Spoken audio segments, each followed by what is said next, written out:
VP Sara interview sa RT Moscow sa Russia. Pakinggan po natin o panoorin po natin. Vice President of the Philippines, SARA Duterte, many thanks for joining us on the program. It's a pleasure to have you with us. So it's been over 100 days since your father, the former president, Rodrigo Duterte, was detained by authorities for the ICC. The Philippines officially cut ties with the ICC in March 2019. So how does that affect the legitimacy of this detention, in your opinion? Thank you for having me. Good day, everyone.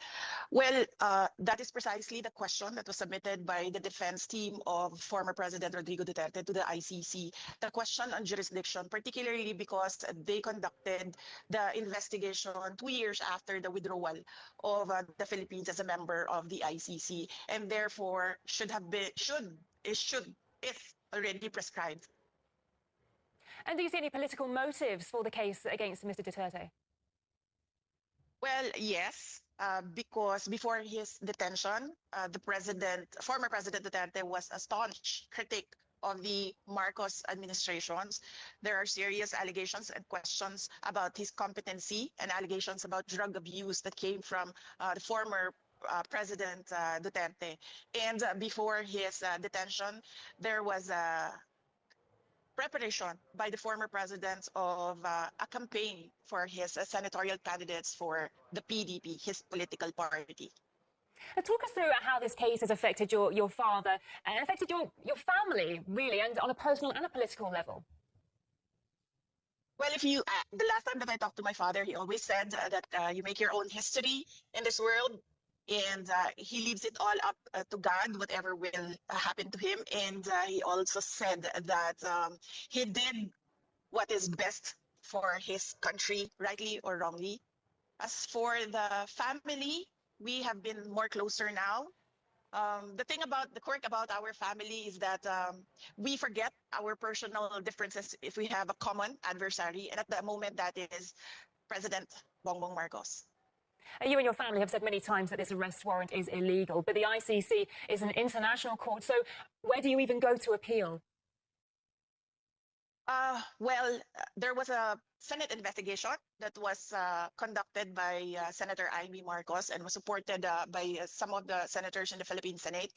And she submitted her findings to the ombudsman here in the Philippines, and she recommended filing charges against the individual who implemented the rendition on former President Duterte. You recently argued that your father should be permitted an interim release to a third country because of his age. He's 80 years old. What is his current condition at the moment, and what sort of toll is this case taking on him? At the moment, he's in his thinnest. You've never seen him this thin. I've seen him from pictures when he was single, and that was the thinnest that I've seen him, and this is about the same at the time. I lost so much weight, and he has a problem with the cold and the weather in The Hague, and then of course he has no appetite because the way that the food is cooked is not really the same as traditional Filipino dishes. And of course there is that longing to be with familiar faces, family and friends. So there are certain days that it's a good day, and there are certain days that it's a bad day. So yes. The ICC, let's talk about the charges against him now. The ICC detained your father on charges that he was responsible for crimes against his people, but it seems he remains deeply popular during this time. He's been elected as mayor of the city of Davao. So clearly some Filipinos still support him. What does that say about the ICC's continued detention of him, in your opinion? Well, as I said, the ICC is all about human rights and justice, and we don't see it in the case of former President Rodrigo Duterte.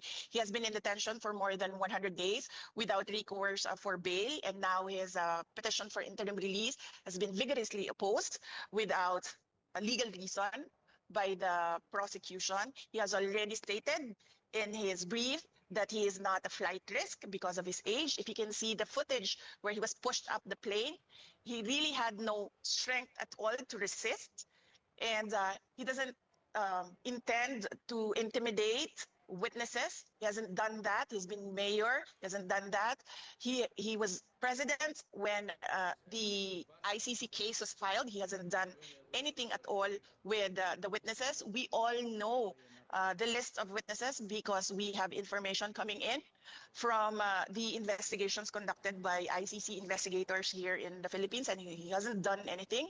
For the past 2 years, we've been telling him to prepare for the ICC case, but he said that it's all crap, it's nothing. And clearly, when we heard the charges, we found out that it's really nothing. It's 43 counts of murder. That's not even close to crimes against humanity. It must be an incredibly stressful time for you and your family. What message would you send to Filipinos around the world who continue to support your father? Yes, in fact, majority of the Filipinos in the Philippines continue to support former President Duterte. A lot of them pray for his return to Davao City, and a lot of them pray that he will be acquitted of the charges. And we thank the Filipino communities around the world for their prayers. It is a big help, and it helps President Duterte to know that Filipinos regularly visit The Hague, even if they are just outside the detention unit. And Filipinos regularly conduct rallies so that the world will listen of the injustice that is done to him by the ICC. And indeed, you have your own concerns currently with an impeachment process against you in the Philippines. You say it's politically motivated. Explain to us what could these motives be exactly, and who do you think could be behind this? Well, it's all about the refusal or the intent of President Marcos. It is the intent of President Marcos not to step down. He wants to perpetuate himself or his family in power. It is clear from the moves of his administration against political opponents. And in fact, one of his relatives, and this is a personal knowledge of mine, has expressed that he wants to run for president. This all started with the People's Initiative, wherein they wanted to amend the constitution to shift into a parliamentary form of government where the prime minister is not voted by popular choice. When they failed in this, they started the impeachment.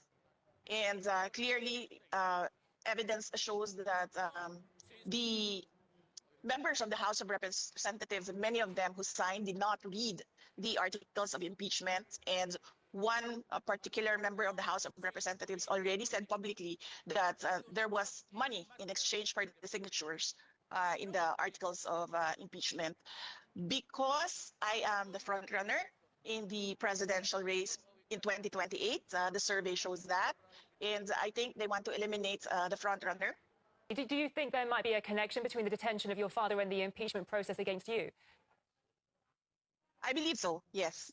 They think that if they take out former President Duterte, they will weaken me because it's one brand, it's one family. The Philippine Senate recently returned the impeachment complaint to the House. What will the next steps be? Well, I do not know with the Senate what will be their next steps. They required us to submit an answer to the articles of impeachment, and we did that. We submitted it the other day, and we're waiting for instructions from the Senate on what to do next.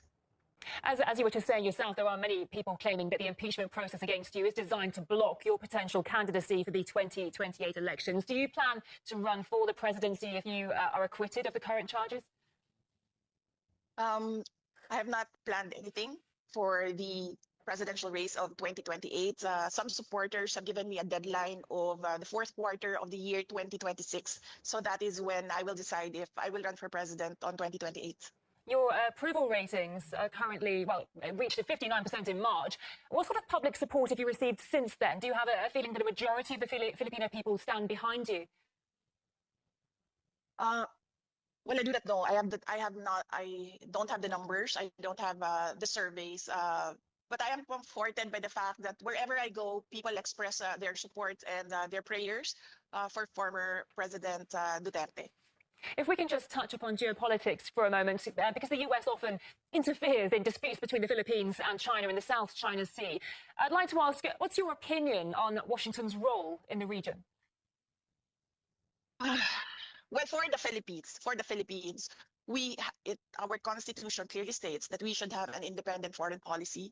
So our relationship with the US and our relationship with China should be two separate engagements, and we should not lean towards the US for our problems with China, particularly our issues in the West Philippine Sea. Yeah, the Philippines is kind of in the middle of all this, isn't it? Because the Philippines being a long-time ally of the US and Asia at the same time, and Manila maintains robust trade ties with China. I'm just wondering just how difficult for the Philippines to find the right geopolitical balance between these rival superpowers. Well, as you can see right now, clearly the administration of President Marcos is leaning towards the US and is alienating China. And I really believe, and I've been asking for his explanation on where is the independent foreign policy of the Philippines currently. And I believe that the Philippines should not be involved in the cooperation and competition at the same time of the US and China, being a middle power in the game of supremacy and domination. You need money and power, which the Philippines does not have at the moment. We will get to that in the future, but not right now. So it is best for us to stay in the middle. And as I said, keep our relationships separate and do not lean towards one country or the other. A pleasure speaking to you today. Many thanks for your time. We've been talking to the Vice President of the Philippines, SARA Duterte. Thank you. Thank you. Ganun po kasikat talaga sila ni VP Sara Duterte at saka si Pangulong Rodrigo Duterte. Alam naman po natin na malaki po ang paghahanga ni Putin kay Pangulong Rodrigo Duterte. Tuwang-tuwa po yan si Putin kay Pangulong Rodrigo Duterte nung nakasama niya po doon sa interview ng mga leaders. Tuwang-tuwa po si Putin, kaya gustong-gusto po ni Putin yan si Pangulong Rodrigo Duterte. Kaya mahal po nila mga Duterte dahil hindi po nakikipag-away sa mga ibang bansa, kundi gusto lang makipagkaibigan. Ganun po kasikat si Pangulong Rodrigo Duterte at saka si VP Sara Duterte. Biruin mo, talagang tinawagan si VP Sara Duterte at in-interview ng RT Moscow sa Russia. In-interview po siya. Ganun po sila kasikat sa ibang bansa si VP Sara Duterte. Dahil po kay Pangulong Rodrigo Duterte na gustong gusto po ni Putin.